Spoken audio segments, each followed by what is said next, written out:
ဒီလိုအယူကြောင်ကြောင်နိုင်တဲ့တခိုးကိုငါတခါမှမမြင်ဘူးဒီချင်းတစ်တာအဖက်နှကောင်ကငါကိုပူပေါင်းကြံစီပြီးလက်လန်းမီသမျှအကုန်ကောက်ဆွဲတော့တာပဲနောက်ဆုံးမှာတော့မျက်စိမိတ်ပြီးရှောက်နိုင်ရင်းနဲ့ဒေါ်နယ်ဘဲကိုပါဆယ်ထုတ်ပြီးပြန်တည်သွားမလို့ဖြစ်သွားတယ်ချင်းတေလေးကတော့ပစ္စည်းပိုးတဲ့သူလိုမျိုးပျော်ပျော်ကြီးတည်သွားနေတော့တခုခုလွဲနေတယ်ဆိုတာရုတ်တရက်တတိထားမိသွားတယ်မော်လဲကြည့်လိုက်ရောဟာဘဲကြီးဖြစ်နေတာကိုလမ်းဖြန့်သွားပြီးအနေရကြီးကိုသူ့အဖေစီချက်ချင်းလွှဲချကဇက်မြုပ်ပြီးလစ်ပြေးတော့တာပဲချင်းတေကြီးလည်းကြောတဲ့စိတ်သွားပြီးအဲ့ဒါဒေါ်နယ်ဘဲဆိုတာတိလိုက်ရတဲ့အချိန်မှာအသက်လူပြီးပြေးရတော့တဲ့အခြေအနေကမဟန်တော့ဘူးပြစ်လိုက်တဲ့တံပရိတ်ကြီးကသူ့စီကိုပဲအသေးပြစ်မှတ်ထားပြီးသားဖြစ်နေပြီ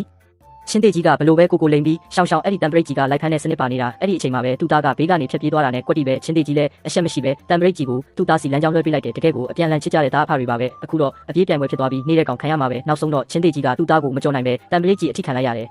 သားဖြစ်သူကအဖေကိုပေါ်ကတံပရိတ်ကြီးတွေကိုဖယ်ရှားပေးနေတော့မှအဖေကြီးကအကြံတစ်ခုထက်ရလာပြန်တယ်သူတို့ခဏအစီအစဉ်ပြတ်နေရတာကသူကအရွယ်စားကြီးလုံးလို့ဖြစ်ရမယ်ဒါကြောင့်သားဖြစ်သူကိုပဲလွတ်လိုက်ရင်ပို့အဆင်ပြေမယ်လို့တွေးလိုက်တဲ့အစပိုင်းမှာတော့အစီအစဉ်ကတကယ်ပဲအဆင်ပြေချုံးမွေးခဲ့ပါတယ်တင်းငယ်ပြီးဖြက်လက်တဲ့ခဏကိုတုံးပြီးချင်းတေလေးကငါးတွေရှိတဲ့နေရာကိုအောင်မြင်ရောက်သွားခဲ့တယ်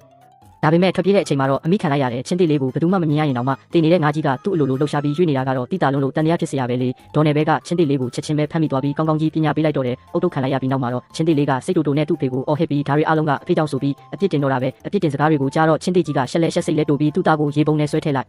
တဲမကြခင်မှာပဲချင်းတေကြီးကနောက်ထပ်ပါရမီရှင်ဆန်တဲ့အကြံတစ်ခုရပြန်ရောအမိုးပေါ်ကနေငါးမြချိတ်ကိုတုံးပြီးငါးတွေကိုတကောင်ချင်းစီဆွဲတင်တာပေါ့ငါးတွေဆွဲတင်နေရင်းနဲ့သူကိုယ်သူတကယ်ကိုပါနဲ့လုံးနဲ့ဆိုပြီးဂုံယူဝင်ကြွားစွာရင်မောနေခဲ့တယ်ဒါပေမဲ့ငါးအရေးအတွက်နဲလာတာနဲ့အမျှအမိဖန်းခံရဖို့ကအချိန်တစ်ခုပဲလိုတော့တယ်ဆိုတာ तू မသိရှာဘူး